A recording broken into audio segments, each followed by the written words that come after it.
Hey everyone, welcome back to Something Genuine. I'm Tweak, your host, and I'm so glad that you're here with us. This is the first episode of part two of season two. So thank you for being here. If you are new to Something Genuine, let me explain a little bit about what we do here. We are having what I would say real conversations with people that are connected to anime, fandom, creativity, art, online culture, everything that kind of surrounds what we do beneath the tangles. And the goal isn't to get headlines, go viral, have hot takes.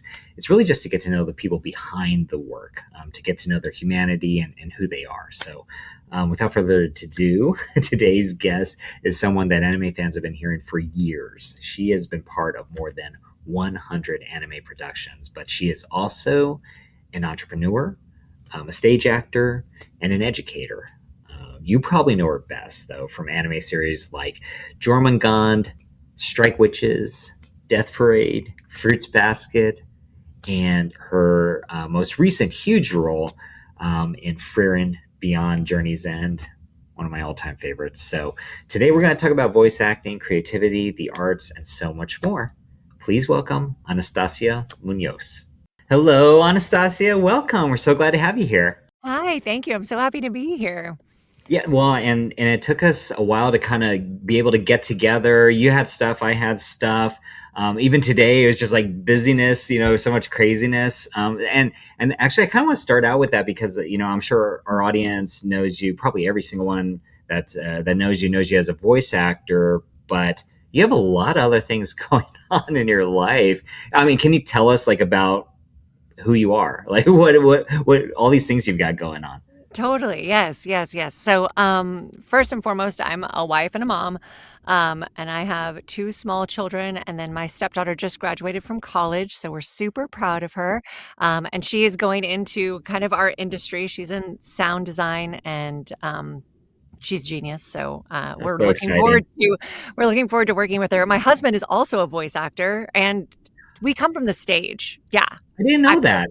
Yeah, I know, and I was almost gonna be like, "Can we just do, like, a joint one?" Yeah. But Oh, it's okay, because we will, bring him on for there you another go. one. There you go. There you go. But yeah, we come from the stage world, and so we still, in our spare time, do do some stage work, and then I'm also an educator, and I teach theater, and I'm also the head of a fine arts department at my school. So I run everybody else's arts as well. And then I founded an art space, which I'm actually in right now, called Arts Mission Oak Cliff. And luckily, I started that in my 30s, and I have now rolled out of the executive day to day, and I've rolled off of the board even.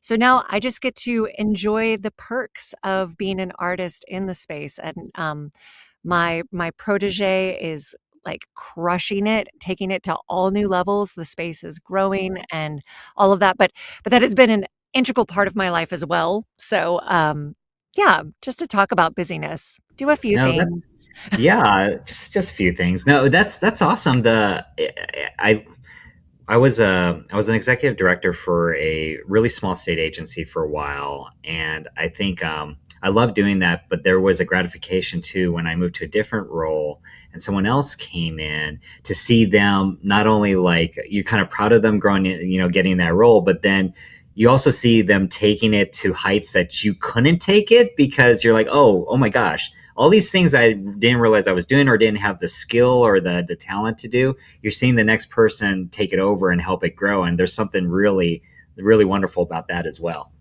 Absolutely, absolutely. Well, and I feel like to run an arts nonprofit, you have to have like the energy of a 30-year-old woman.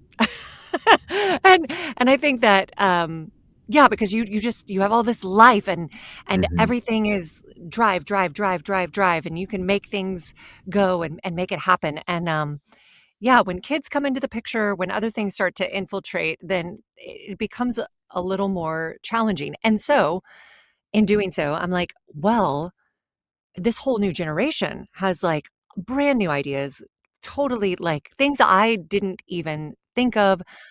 They are all about community. They are all about, well, at least the humans that are here. I guess I can't speak for a whole generation, but um, yeah, they really understand. And now they're speaking and filling the needs that they see for themselves. I made this space about for my needs as an artist in Dallas. But those needs are changing, ever changing. And so for this new generation to come in and be like, okay, now I want to take it over and make it the next thing. And I hope that she will then pass it along Mhm. to the next generation so they Mhm. can continue to have that fresh energy. And I think that, sad to say, a lot of arts nonprofits leadership suffer from burnout because Mhm. you put so much in, you can never get Mhm. adequate compensation for the work that you do. Um, and so if you don't, step away at some point, then it can just burn you into the ground. So that's kind of the model that I hope I've set into place. Mhm. Mhm. I mean, it's tough because you're running programs and taking the vision and applying it, but then you're also raising funds, and you're doing development and building relationships, and so that's always over you, and that's also taking a lot of your time in the evenings, weekends, things of that nature. It's nonstop. I mean, at one point in time when I was naive, I was like, "Oh, nonprofit, that sounds incredible." And then when I learned about nonprofits and had friends that were working in them, it's like, oh, this is insane. Yeah, But yeah, because yeah. it's a business that they don't want you to really operate like a business, but you're like, Mm, but hmm. but it is a business. But it is. Well, I think we might get back to Art's mission Oak Cliff a little bit later too. I do want to start talking about anime a little bit. Totally, yes. I was yeah, I was looking back at one of your pages on the internet that has all your roles, and it just goes on forever and ever and ever. You've been doing it for so long, but the consistency and the amount of roles that you've done has been incredible. But the one that sticks out to me is a recent one, just because it's from one of my all time favorite series, which is Frieren Beyond Journey's End and Syria, right? Yeah, Like Zeria, Oh, Serie, because yeah. I read the manga first, and I always just said like Siri or Serie in my head, and then when I'm watching, I'm not even like hearing. Sometimes I Oh, shouldn't be yeah. telling people after this, No, no, but no, no, that's totally fine. No, I get it. right. I rely heavily on, my director to give me pronunciation and to know how to pronounce it because it's different, you know? Well, it is different because, especially with this series, because it's is not only do you have the Japanese, right, but these are like German names too. So like there's multiple things going on here. Yes, yeah, Um, totally. But well, and I just kind of wanted you to ask you if you could just tell me your thoughts on that character, and maybe Mhm. the series as a whole, and have you resonated with that show? Oh, absolutely. Absolutely. I feel so, so blessed to be a part of this, franchise, is it you can say that? Um, uh, Jade Saxton, who is the director, she's a dear friend of mine. And I, there's no favoritism or like things that go down like that. She brought me on to the show and I was like, oh my gosh.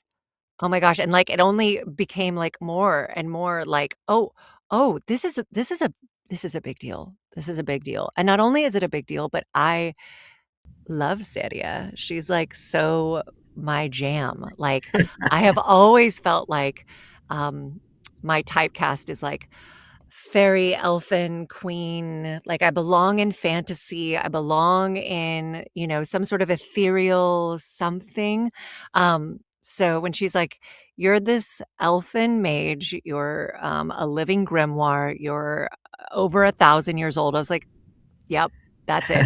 That's That's me. Thank you. Thank you. Thank you. It couldn't be more perfect." And then, um, I I work in a world I work with kids. I actually work with a bunch of priests as well. My school is, monastic. Anyway, I work with a lot of people that may not necessarily have access to anime or know much about it, and, I'm just like, "This is your gateway. This is your gateway anime. Like, come check this out, and I think you'll fall in love. And I like that it is relatively wholesome, and, like, I feel really proud about that, and I love being attached to that, and being able to say, like, yes, show your middle school boy this. Good, it's good. and and you, as someone in your 60s, like, check it out. It's a wonderful story. It's truly, it's beautiful. The sound, the soundtrack. My husband got me the soundtrack for my birthday. I mean, it's just it's just gorgeous all the way around. What it tells us about being human, what it tells us about all of it. I mean, well done, Frieren.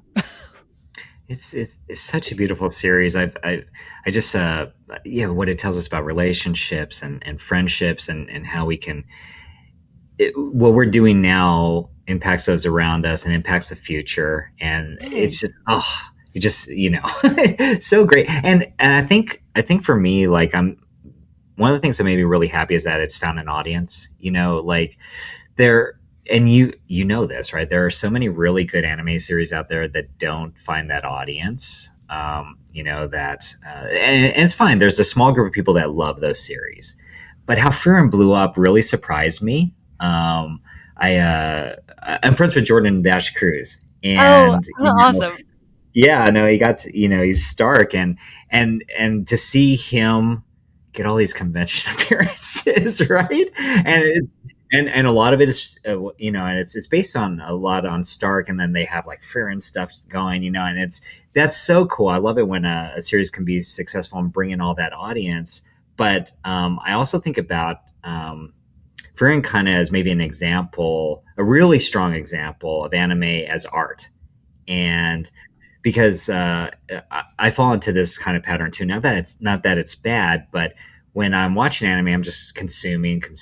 I'm seeing it purely as entertainment, but it's also craft and storytelling and the animation. And there's incredible animation, of course, in this series, and all that's going on. And I kind of wonder if you can tell me a little bit about being someone who's an educator in the arts too. Um, what is it what do you where do you see that intersection between things like art and storytelling and kind of our everyday lives? Um, yeah, I think that, I come from the theater. So, like, that is, talk about a form that's ancient and dying, question mark. Like, um, but I think in essence, we love story. Like, human beings love story. And oftentimes we don't even recognize it, but, like, we'll see an image and we'll immediately start formulating a story. We'll like do some, we'll start connecting the dots. We'll build stories in our head all the time. And I think that in a world where we are, constantly scrolling, and like nothing really can grab our attention, that art and a good story is vital. I mean, it connects us to, like, who we intrinsically are as human beings. And if it can bring you together, if it can spark conversation, if it can create community around, like, "Oh my gosh, I love Freeman. Oh my gosh, I do too," and this, and, any of that is just vital. And, as an educator too, like, my school is very STEM oriented, and I've really been pushing and pushing that, it is STEAM. Like, the arts are very important because, again, I know I keep saying in a world like this, but, with AI and all this increasing technology and all of this, ease, there is also what sets us apart is our creativity, and and and nothing can quite replicate that. And so I know you're like, I consume, but part of that is good, that feeds our well of our own creativity. We just have to make a conscious effort to step away from the consumption and create. Yeah, no, I love that, and I think Uh, Really, it's only been the last few years where I've kind of processed this a little bit better, and thinking about my relation to art and creativity and things like that, and how vital it is to just being human. Um, and Because STEM versus STEAM, for instance, right? Like, we are so focused on profit and math and all these things that are really important to life too, but art and music and all that is just as vital. And I think we may even say that with our lips, but we don't necessarily think it with our brain or with our hearts, unless we're kind of maybe meditating on this stuff and thinking about, like, this is how we live. Like, storytelling, creativity is part of, I think, how we're designed. And maybe with the influx of generative AI these days, it's making us think more about this, and in a good way, with the unfortunate things that are happening. That we can think about, okay, well, what really is art? What is that, right? And what's the value of it, and why? What what sets apart AI from true art, and what's our relationship to this? And I think from social media conversations, people are kind of getting that a little bit, but it's hard to wrap your head around. And so I'm glad to have an educator here, ahead of your department, to kind of, like, explain this to us. I mean, what is I didn't mean to ask you this, and I hope I don't get you in trouble, but AI, right? What are your kind of thoughts about, what's happening with AI, and maybe how it's harmful to us and to the arts in general? Yeah, I it's so funny. I think to me it's still very taboo. Like I have dipped my toe in a few times to like Mhm. try it. Yeah. And it still feels kind of dirty. and Yeah. and no Yeah. offense, I've got besties who like rely and love it and sing its praises, and I'm like, yeah, yeah, cool, cool, cool. But I'm one of those people that I'm like, the robots are coming. They're coming. Mhm. They're coming for our jobs. They're coming for our everything. You better watch out. So maybe I'm not the best person to ask. Well, yeah. Well, no, But we're all kind of figuring it out too. Like, yeah, because I also don't want to be that person. I don't want to be that person that just says it's pure evil, it's awful, everything about it is terrible, and you are not an artist, right? I don't want to say any of that stuff, even if, like, let's say I 90% believe that, right? But there is that 10%, right? And there's grace, and there's, like, understanding what it does and what it is. And I don't get all of it, right? So, I want to leave that room for at least conversation. um, absolutely. and I I feel like, oh no, go ahead. I was just gonna say, so like really felt strongly, anti, Mhm. but I was able to sit in on a conversation by the authors of Your Brain on Art and How Art Transforms Us. And they brought up this very interesting point that has stuck with me that, as an artist and really as a human, like AI can be used as a tool. It's when it like starts to become so pervasive in your life and like you can't do anything without it, or like you're letting it create for you, like that's when it becomes more problematic. But in this instance, she was like, I have a friend who's an author, and that this author would spend 6 months out of the year doing research for their novel, and then they would spend the next 6 months out of the year writing the novel. Now, with AI, they're able to spend, you know, a month doing the research, 2 months, and 10 months writing. And how great is that? Like, to me, I was like, "Oh, okay, that clocks." If this is doing some of the things that, um, were arduous, and now I can be more creative, now it frees me up to, like, truly be more in that space. Okay, yes.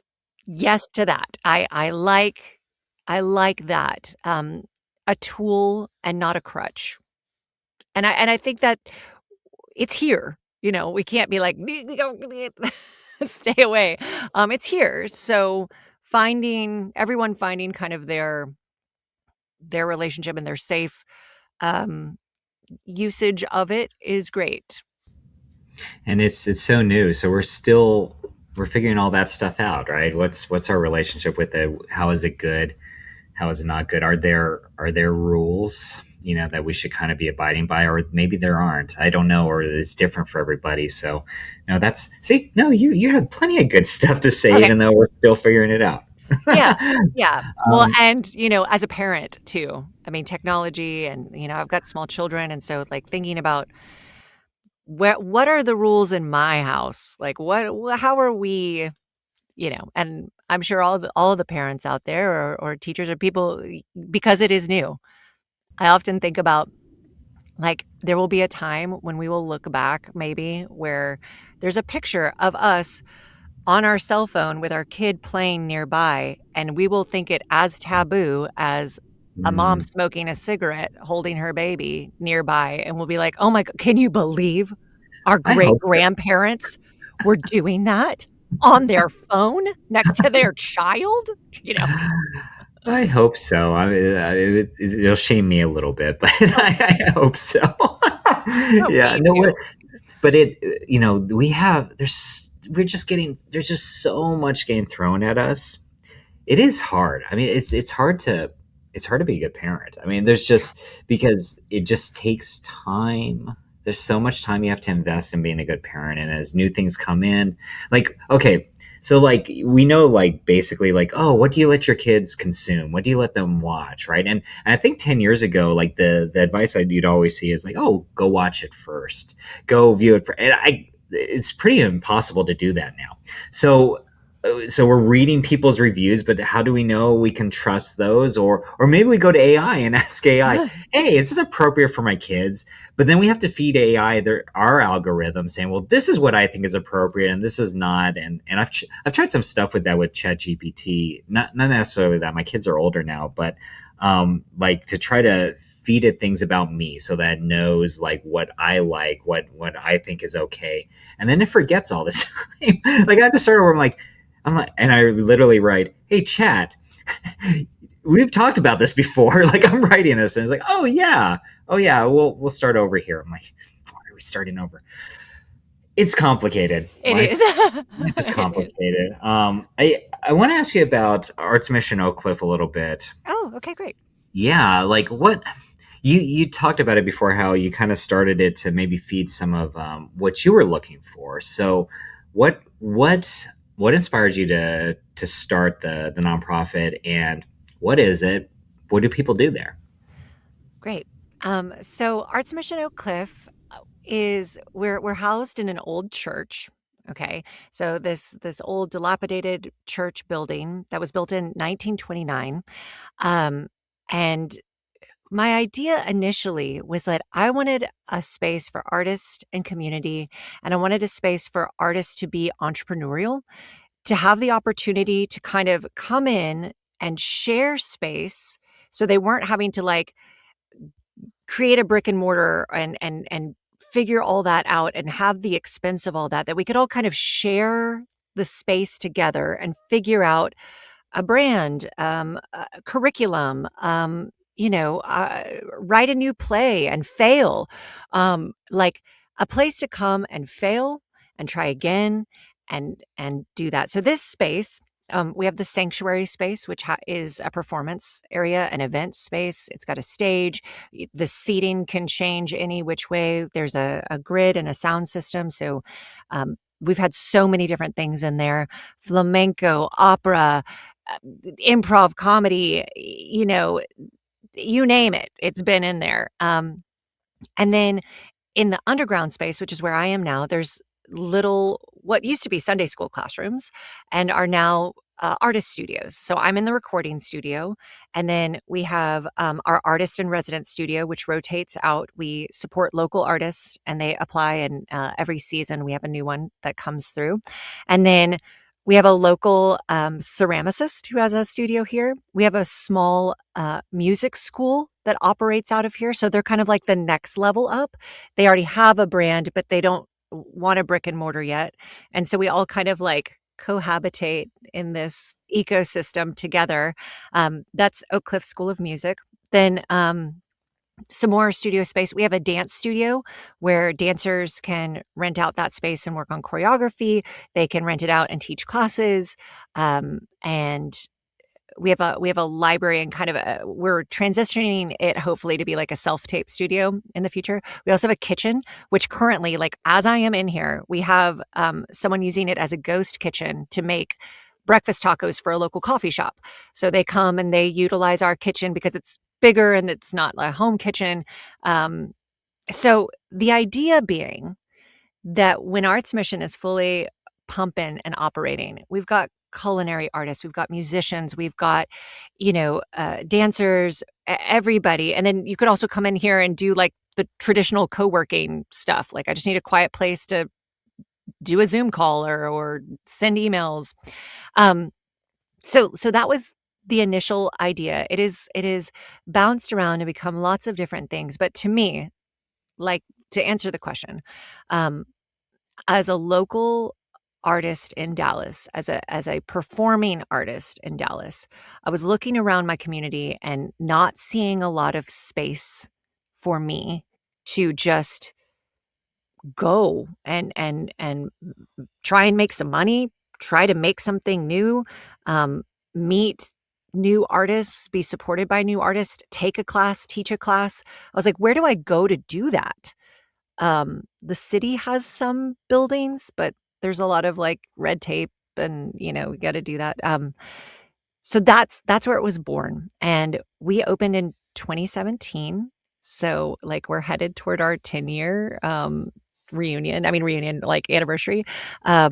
It's crazy. It's crazy that I built it and people came, Field of Dreams. I built it and people came and people needed it and people have stepped up in leadership and have come to like truly as a labor of love, make it run and exist. Did I answer everything? Was that I it? think so. Okay. No, no, but it doesn't sound like it should work. Because we're just so used to, again, like profit and how are things going to work, like that nature, and we're always told, like, if you're going out into the world or in college, don't be an artist, don't be don't be an actor, it's not going to work out. And so, but to provide a space for people that want to be part of the community there, or that are part of the community that need that space and want to go somewhere creative, somewhere where they can think about what they're doing too. I'm so glad that they've got that space there. So thank you for that. I was, as you were talking about, just to connect it back to anime, I was thinking about some of the old series I've watched, like something like Honey and Clover, where they're at an art school and they have this space and they're doing their own things. Like every character in that series is doing some sort of different type of art, but they're able to come together or be separate and just be around each other in this atmosphere. And that serves the creativity in them too, right? To just be around other creatives. Absolutely. Absolutely. Yes. Yes. Yes. Yes. And yeah, I love that you said it shouldn't work, but it is. Yeah, no, that's beautiful. And I was thinking about you're creative, and the people you work with are creatives, and you've made a success out of this nonprofit mission. And by the way, I was looking at the historic building right now that you all are in, and I'm in historic preservation. So if you ever have any questions about restoration and building and stuff, reach out to me, and I can get you connected to the right people. Oh, I love it. We luckily our we call them our patron saints, our investors, the people who bought the building, they have a heart for restoration too. So like they went in and painstakingly have restored this building in a way that like I think anyone who loves restoration would be so proud. We Todd and Lola Lott, that's their names.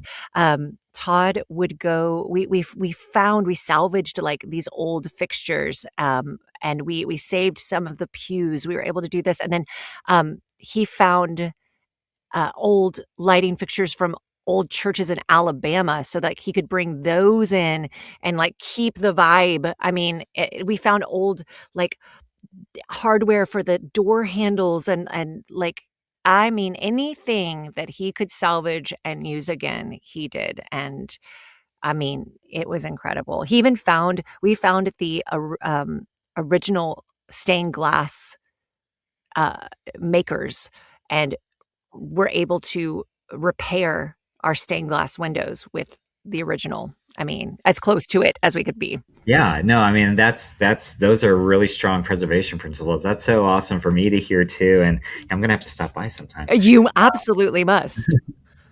The what I was getting at before that aside was how you've had this success, and then you've had this long career in voice acting, and you're teaching, and you're doing stage work, and it seems like everything is in your parenting and everything is all together, and you've done great. But there are probably a lot of creatives, and especially a lot of younger ones that are struggling or have like may not maybe lacking in confidence. Have you ever had any of those stages in your life, and what kind of helped you advance through those? Let me tell you, I am there right now. Oh, really? Yes, it's so great. I was able to sign with the agent of my dreams. I have never had a talent agent before. Not really. I briefly had one. It didn't quite work out. Nothing really came to fruition with it. So here I am in this chapter of my life, like in my 40s, just starting out and being like, okay, I've been doing this. I'm in the industry.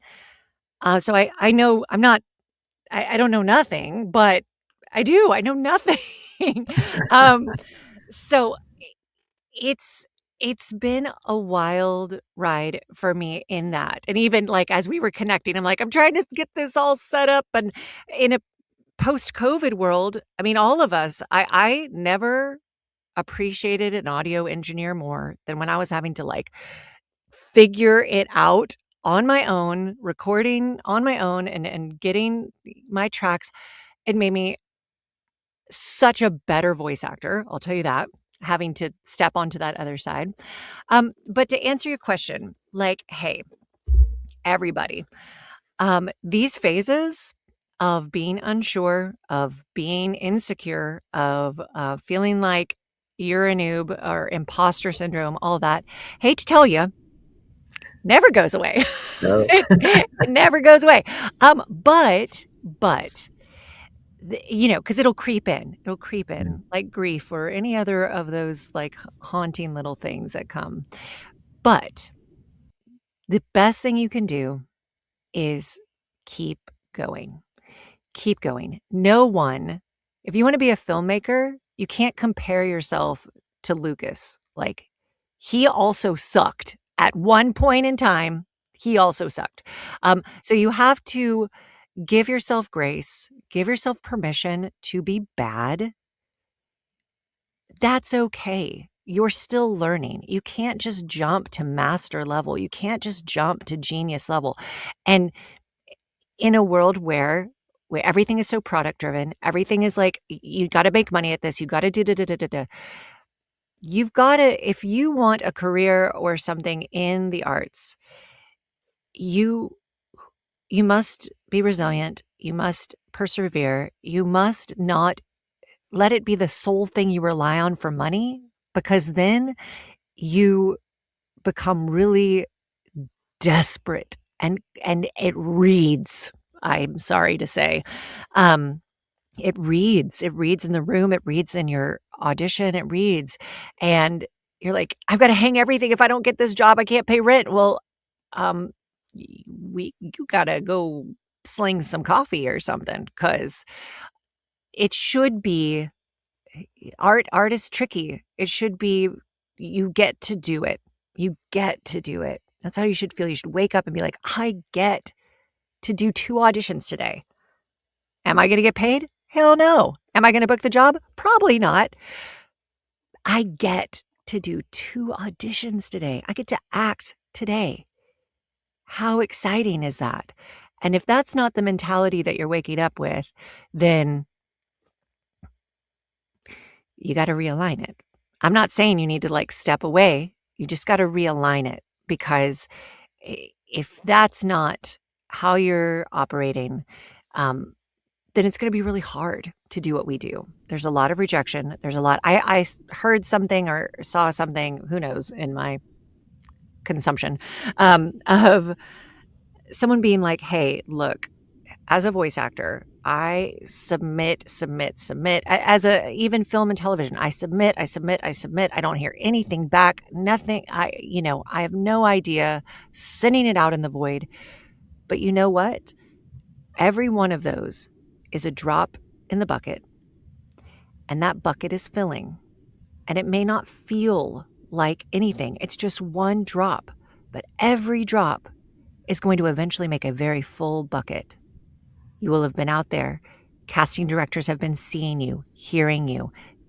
What they're also seeing is your consistency, your willingness to work, your willingness to keep coming back.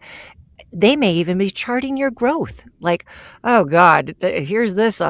Oh, okay, that sounds like some new equipment. Okay, that sounds like they took a class. Okay, not ready for them yet. But okay. So you never know. You never know. Also, a thing my husband and I like to say, and we like to shoot it up to God, you never know what someone is saying about you in a room behind closed doors. You never know what doors are opening for you, what windows, however, crack it open. You never know what something you have done at some point. One of those drops, 47 drops ago, is now opening the door for you to have work in the next month. You never know. So, consistency, positivity, putting yourself out there in a way that you are proud of, that's all you can do. That's great advice. And so much of that is applicable for us even outside of the arts. Truly. Just to keep going and building, and some of that focus on the uh, why you're doing it, and kind of the long term as well. No, that's great stuff. I want to end our time on one final question. Okay. I'm going to have you look back a little bit at a younger Anastasia. Yes. And maybe when you're your stepdaughter's age, and just bright-eyed, bushy-tail, about to start work. What advice would you share with that Anastasia? Would you share with her, if you got the chance? Oh, what a great question. So definitely I'd be like, hey girl, you are amazing. You are an amazing human, and don't let anyone tell you otherwise, especially you. You're going to do great things, and I want you to keep pushing forward. Um, Things are not going to come easy, and that's okay. That's actually part of it. Because even in your failures, or especially in your failures, you're going to learn more on how to be successful. So keep pushing forward. Say yes to opportunities that you might not have thought would be the direction you want to go, and see where it takes you. Because if you want to be an actor, it's about life experience. And the more life experience you have, the better. Now, don't do dangerous things, even though I know you did a little of that. But make wise choices so you can go on. And one day you're going to have babies, and that is going to be the greatest creation of all. That's lovely. Thank you. Yeah, and thank you for joining me today. Really appreciate it. So much wisdom for us, and I hope people are paying attention. Yes. Sorry, I got to throw one more thing in there. Yeah, please. I would also say, I know this is kind of a trend. When so and so tells you to do this, make sure you say yes, because it's going to lead to all this. When Joel McDonald asks you if you know anything about anime, it's okay to tell him no. And then when he asks you, do you want to go make background noises? You say, absolutely. Absolutely, you do. And that's going to open a door that you had no idea would be like your actual claim to fame as an actor. Oh my gosh. I love it. So, I yes. love it. So when that happens, do that. Um yeah, incredible. Incredible.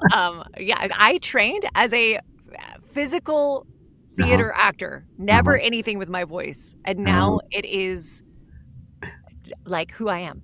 Uh-huh. I love that. Sorry. No, Sorry, you were trying to close and I had to no, jump no, in no. with Thank more. you. I mean, I love hearing your generation of voice actors' stories, right? Because nowadays, not that they're not all different, but like the younger generation have grown up on anime, they want to do voice acting. This is like the goal, right? But for a lot of people in your generation, it was especially in Dallas area stage work, all that. That was where you started, and then it was like anime, and as you Yeah. get connected with people, it's like, oh, anime. What is Yeah. this? So Yeah. it's so fun hearing your all stories. So no, well, no, thank you. I appreciate that. That was great. And you are on Instagram at Anastasia Munoz underscore VA for Yes. everyone who wants to follow that. And I see a uh, a number of other links there with other projects you have going on because you're all over the place. And is there anything else you want us to drop or you've got going on right now?